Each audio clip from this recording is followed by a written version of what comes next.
This is the GTA 5 island in Minecraft Hardcore, with every building, every detail, all in survival Minecraft. I started by building the outline which barely fit in the biggest ocean I could find. This island is mostly made out of dirt, stone, and sand, and because this build is absolutely massive, I'll need about 1,000,000 of each of these blocks, and I'm not even joking. The first item on my list is dirt. Let's see how far all of my dirt can get me. Yeah, that's not gonna cut it. So I think I have to build a dirt farm. This is one of the most complex farms I've ever seen, so I'm gonna need a lot of material. For example, it needs 4 ravagers, because of course you need one of the deadliest mobs in the game for one of the most common blocks. So I know there's some ravagers in my raid farm, so what if I just... oh snap.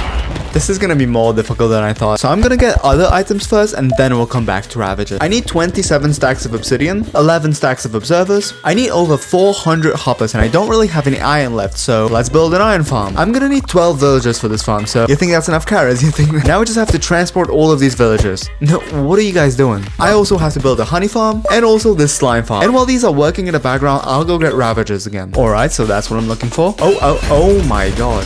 Come here, bro. Ah! Good job, I have an entire inventory of them. I split this project into 4 stages. Come here, dude. Ow. Oh. First, the island, for which we need millions of blocks that I'm collecting right now.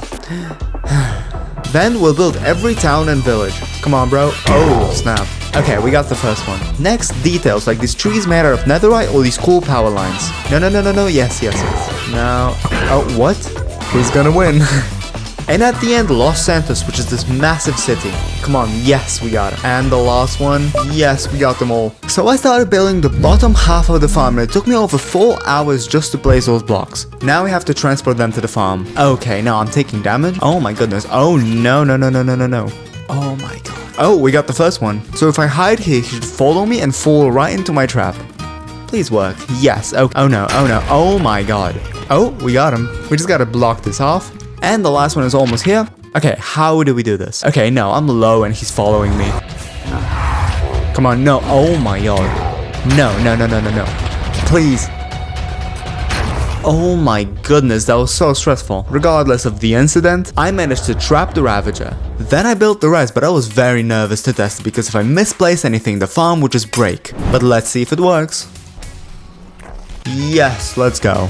Oh, that's such a relief. Now, because I don't want the GTA map looking like this, I'm gonna add some texturing, but that only adds more items to the list. For all the sandstone we need, I'm gonna use the sand dupe, and while that is working, I'm gonna collect endstone using a pretty unusual method. Basically, when the wither is hurt, it gets angry, and when it's angry, it breaks blocks around it for us to collect. Oh snap, I'm getting low. Anyways, this method got me almost 2 shulker boxes of endstone, but I need over 20, so I don't think this is the way to go. So let's try mining endstone, but I don't think it's gonna be faster. It wasn't. This took me 30 minutes, and I only got 1 shulker box. Let's forget about endstone for now, and focus on the fact that I need 10,000 times more green wool than I have in my inventory. And this farm is not gonna get me all of it, so I'm gonna need to build this automatic wool farm. Now we're gonna breed more sheep because I'm gonna need 140 of them. Now let's actually transport them to the farm. This is gonna be annoying. This part literally took me hours. Come on, yes. Now I need 160,000 moss. So I'm gonna build this simple moss block farm which will get me all of it in just 3 hours. In the meantime, I AFK'd for all the stone. Now there are only 2 more blocks I need to collect. Let's focus on andesite first. You may not notice, but you can get andesite by combining cobblestone with diorite. You can craft diorite with cobblestone and quartz, which are both renewable. Now cobblestone is simple because I can just build this farm and AFK it. But quartz, oh quartz.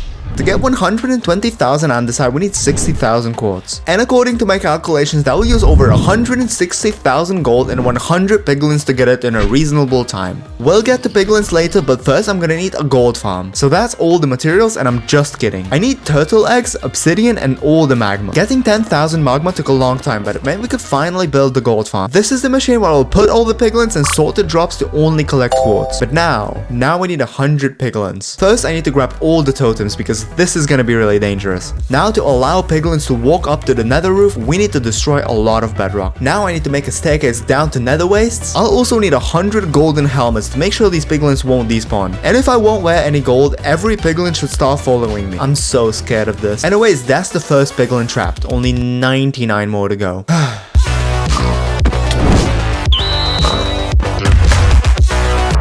These are all the piglins trapped, meaning I am one step closer to infinite andesite. And after collecting a little bit of gold in a couple levels, we can finally start trading. So I traded 1100 bastions worth of gold to barely get enough quartz. So now we can craft it all into diorite, then into andesite, meaning all that's left is a ton of endstone. And I think I have a new idea. I tested a TNT flying machine in a creative world, and thankfully so, because I probably would have died. Yeah, you'd be dead by now. It's also blowing up all the items on the ground. I feel like with this method, I would have to remove this whole island. But then you'd have it ready for your next video. But I don't think it's worth the risk. So I think I'm gonna do the wither method, but for that I need to mine a really long tunnel.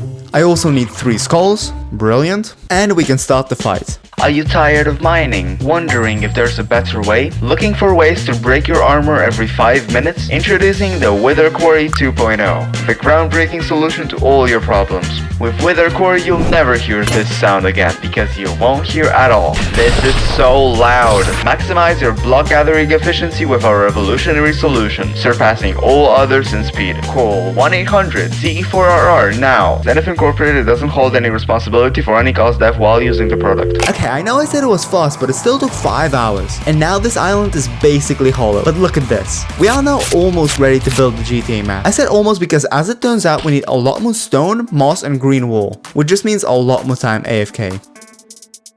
Now we need over 40,000 diorite for this cool white texture on mountains. And we're gonna collect it the same way we did with andesite. I really don't want to have to do that again. So I traded 900 Now for the darker texture we need smooth basalt, which we'll get from smelting regular basalt generated by this awesome farm. As fuel we're gonna use blaze rod, but where is the fortress?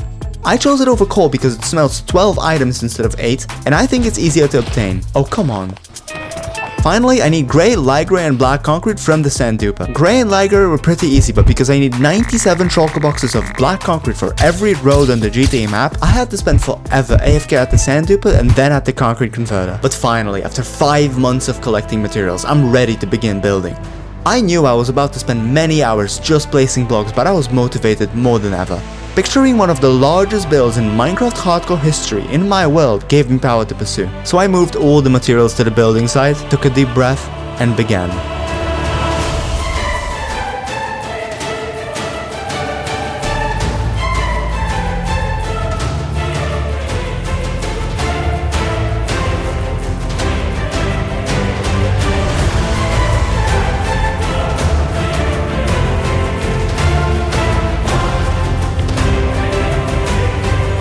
Oh my god, this is insane. But it's still very empty. And if you've ever played GTA, it's not empty. So now we have to recreate every building and every point of interest. But first, let's address 3 major issues with this build as of right now. You can just be minding your own business while... That happens because under this whole build there are 4 different ocean monuments, which means I need to kill 12 Elder Guardians. For that I prepared an excessive amount of milk buckets, water breathing potions, and began eliminating them. Next I wanted to remove this massive yellow outline, which took a while, but it was definitely worth it. And while we're here, I want to connect this build to the bottom of the ocean. But I can't make it gradually go all the way to the ocean floor because that would take way too long. So instead, I'm gonna gather a crazy amount of sand, about 300,000. Then place it right under the island to create a straight wall of sand. Then place even more sand and gravel to recreate a realistic look of a Minecraft island. So here's the plan for how we're gonna build the rest. Number 1, water. Meaning filling every lake and river with water, making it slightly less dry. Plus now we can slide down this river with a boat. Isn't this fun?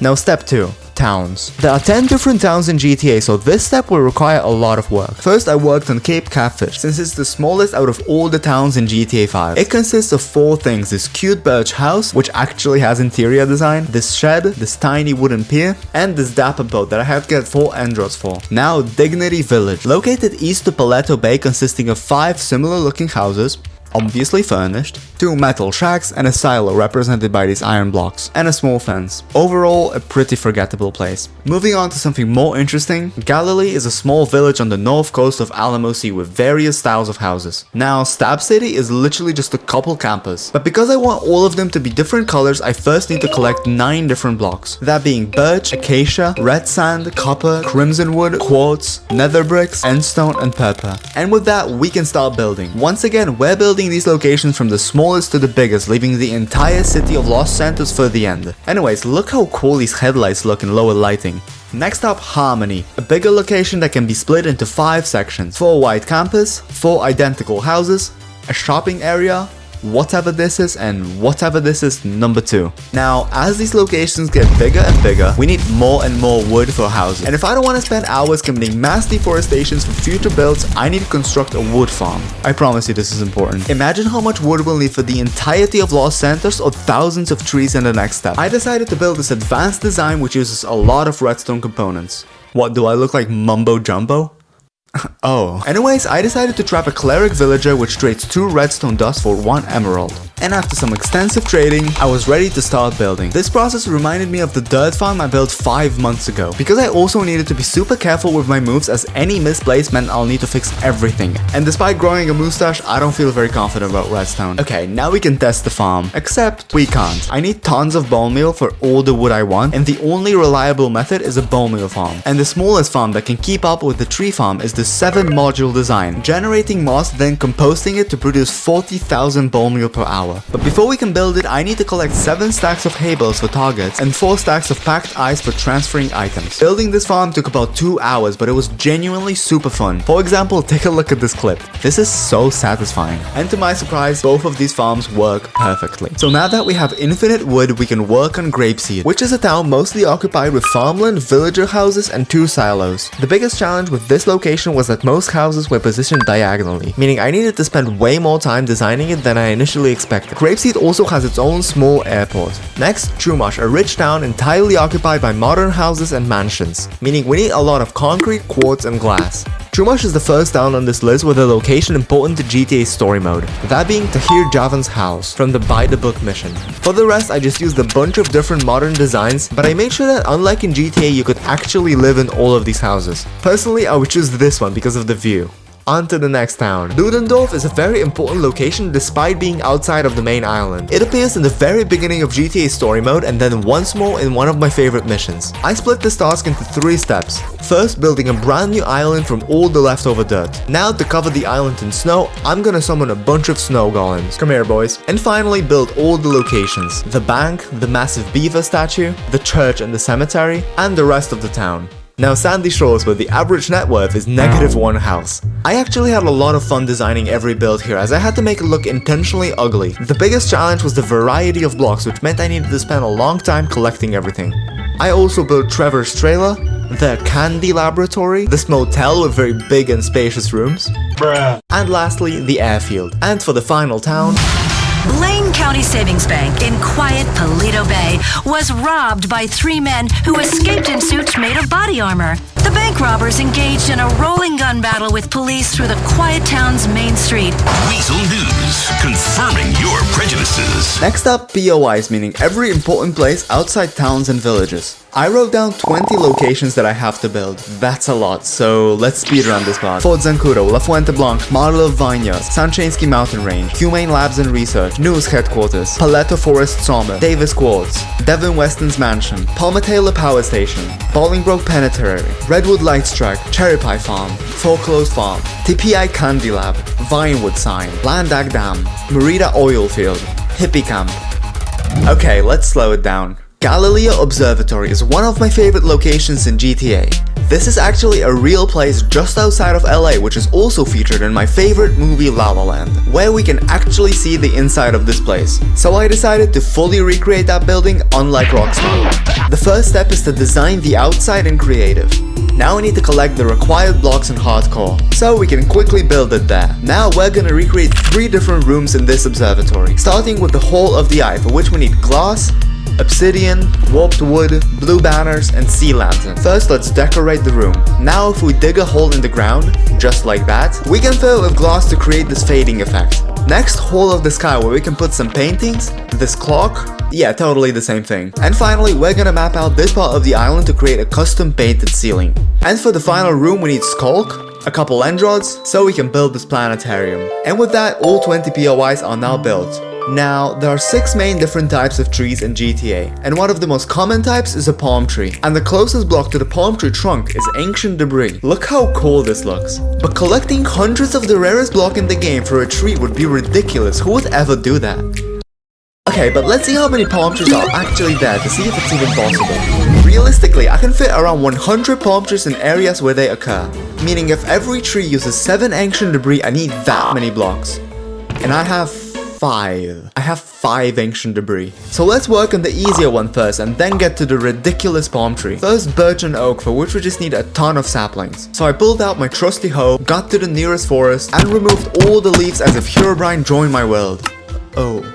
Anyways, now we can use these tree maps provided by TrippyDog to place these saplings in correct spots. Now that these trees are growing, I'm gonna work on maple, ficus, and pine trees, which are more complicated as none of these exist in Minecraft, meaning I have to design each tree type, collect all the required blocks including thousands of leaves, and place each tree block by block. This is gonna be annoying. Let's start with ficus. As you can see, the ficus trunk is very bright, so I'm gonna use stripped birch. And for these bright and vibrant leaves, I'm gonna use acacia. I want to place 200 ficus trees, so if we multiply that by 5 logs and 27 leaves, it's right under 4 shulker boxes of items. Let's start by running this tree farm for all the birch logs. Now because I don't want to strip each log as I place it on the island, I'm gonna do it all right now. That includes building a massive log wall, stripping it, and breaking said wall. Now leaves. So I went to the savannah and took all the leaves, meaning now we can go and place all the trees. Next up, red-leafed Canadian, hockey-playing syrup making maple. For this very patriotic tree, we need a lot of red leaves. And a block that looks the most like red leaves is fire coral. The problem being that it dies. So instead, we're gonna use netherwort. The best strategy is probably to once again go to a forest and castrate every single tree there. Now that we have that sorted, we can collect acacia for the trunk. Now, every maple tree is somewhere in Los Santos, so I'm not gonna place it just yet as I don't want it in the way of all the buildings that we'll have to place later. Pine trees are basically just spruce trees but with pine cones. Yeah, take that, scientists. So what we're gonna do is plant spruce saplings and then come back later to place these very real pine cones. Before we move on to palm trees, we need to place bushes, dead bushes, flowers, and cacti. First, let's decactify this unsuspecting desert. Now let's peel the dead bushes off. Now if we go to a flower forest and set up this machine, we can get infinite flowers. And while that is working, I'm gonna collect all the leaves for bushes. And with a full shulker box of each of these items, we can go back to the GTA map and place it all.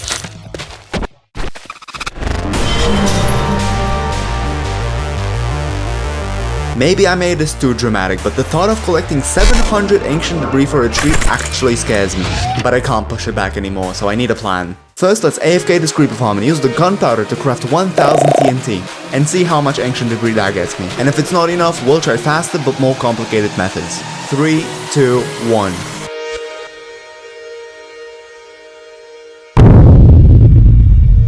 This method brought my ancient debris count from 5 to 90, meaning if I want to continue this way, I need almost 7000 TNT, and I think I'm willing to do that. Okay, so I'm gonna start a timer for 1 hour to see how much ancient debris we can get to get a rough estimate of how long it will take.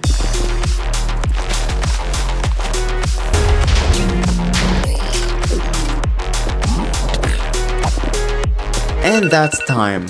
In 1 hour, I got 83 ancient debris, meaning the rest should take about 6 hours. 6 hours of— oh my god, dude.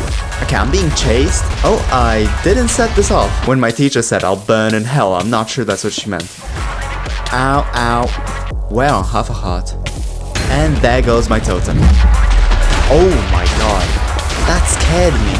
Anyways, I got enough ancient debris for all the palm trees. And also to finally upgrade my helmet after the wither from 7 months ago destroyed it. Yeah, this project is taking forever. Now I'm gonna make you watch me place every single palm tree because otherwise it wouldn't be worth it. I'm doing this all for you guys. Speaking of you, you have a chance to be in my future video by just leaving a comment. I'm currently in a sub race with Mello to 250,000 subscribers. And if I hit that goal before he does, I'm gonna do whatever the top comment says regardless of the difficulty. And that's every palm tree placed. Now before we build the entire city of Los Santos, we have to complete some details, starting with beaches. First I'm gonna place carpet to act as towels, now some campfires, then these big umbrellas, sunbeds and sandcastles. Ah, this looks so good. Next up, urban infrastructure. I wrote down 6 different elements starting with street lamps, for which we need deep slate and end rods. So I split myself in half and collected both at the same time. And as I light up the streets of San Andreas, I'm gonna work on wind turbines. Now my left side will build satellite dishes and the right side will build a lighthouse.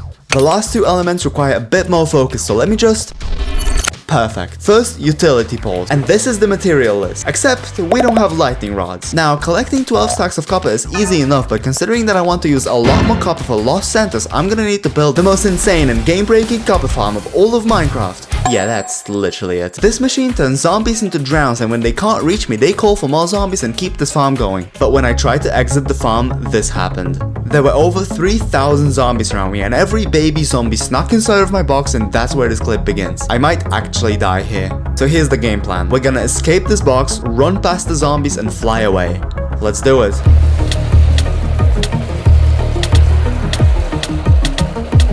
Oh my god. 3,600 entities.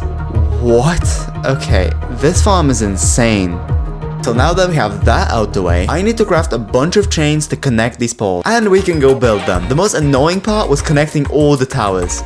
That was not fun. Similarly, transmission towers are connected with lightning rods and chains. But for the tower itself, we need a ton of diorite. Luckily, we're only building 6 of them, so that's all the diorite, which I got from quartz traded for gold collected at the gold farm. Anyways, that's every transmission tower built and connected. And now for the final category of details, vehicles. So I put cars on roads, even this police chase, trying to work as fast as possible to get to the final stage of this video. Then I built a train track and put this unstoppable train on it. Then I put boats on Alamo Sea, this blimp, and a flying plane. And now finally, Los Santos. Look, I only know one way to make money. You ever hit a bank before, Franklin? I'm gonna have to give an old friend a call. Alright, dawg. This city has 13 districts, and I'm gonna build them as we explore it with Franklin. Los Santos first appears in Franklin and Lamar mission where they race each other in cars around Del Perro. So now I'm going to build it in Minecraft, and as the story progresses and Franklin discovers more districts, we're gonna build them in Hardcore. For bonus points, Franklin has to win the race with Lamar. Let's see if he can catch up before we finish building this district. This part reminded me of building tilted towers in the last episode, until I realized the difference in scale, as placing blocks for this district alone took almost 2 hours. And Franklin didn't end up winning the race, meaning he will have to prove his skills in the next mission, where he is sent by a car dealer to steal back a car they sold. So he breaks into the car owner's home in Rockford Hills. Turns out the car owner is Michael, and this is how these two meet. This area was a bit bigger than the last one, but it's not even close compared to the other districts. And I'm slowly running out of materials. And I want the city to glow at night. For that, I need all 3 types of frog lights, meaning we need frogs from warm, cold, and temperate biomes. Because as you may know, when a frog eats a small magma cube, it produces frog light. Now I need to make a platform to spawn magma cubes, and put iron golems in to make them small. Now we can bring the frogs to the nether, making this farm functional. Next thing you know, Mike and Frank are chasing the stolen yacht through La Puerta, which is this massive district next to the airport. Michael sees Franklin's skills and greatly appreciates his help despite not retrieving the yacht. Next day, Michael catches his wife cheating on him with their tennis coach. He escapes to Vinewood while Michael and Frank are chasing him. He stops at a mansion and Michael, full of rage, decides to pull the house off the cliff. Let's see if we can build it before the house gets destroyed. But this is the biggest district in Los Santos, so this is not going to be easy.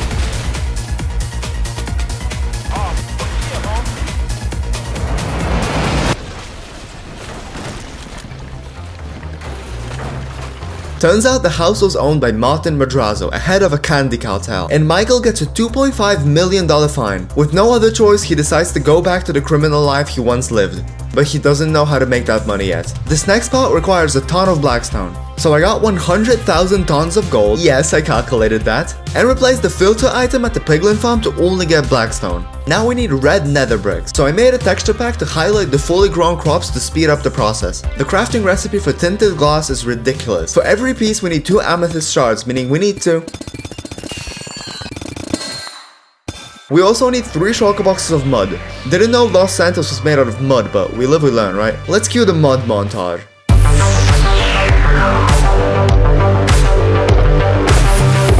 Now we need to pack some of this mud, so...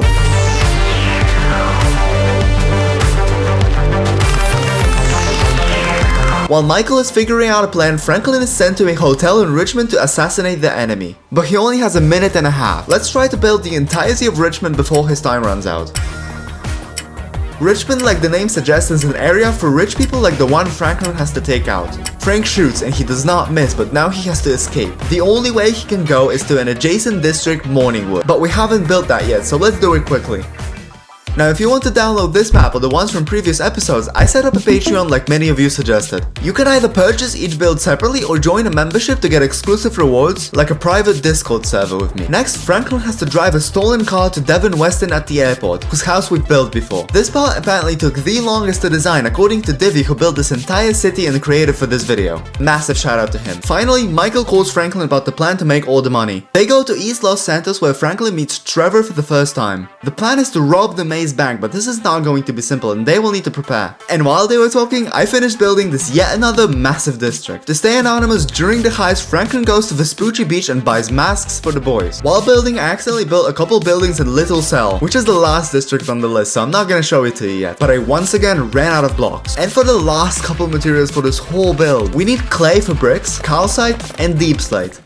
A lot of deep slate. So now we just have to finish building the last couple districts. Next, the boys go to a ship on the Elysian Island to steal a container, but it's protected by guards. And in order to get it, Michael needs to plant bombs on the ship, escape, and detonate. While Michael is very carefully planting bombs, we're building it in hardcore. Finally, Michael makes it out alive and they blow up the ship. Now they need to take the container to the terminal on the other side of this area. And that's the Elysian Island done. Finally, they need to plan the heist. They know that at the construction site in downtown Los Santos, there's an architect that has exact plans of the maze bank building. That would allow them to scheme everything. But we need to build the construction site first, otherwise Franklin wouldn't be able to get there.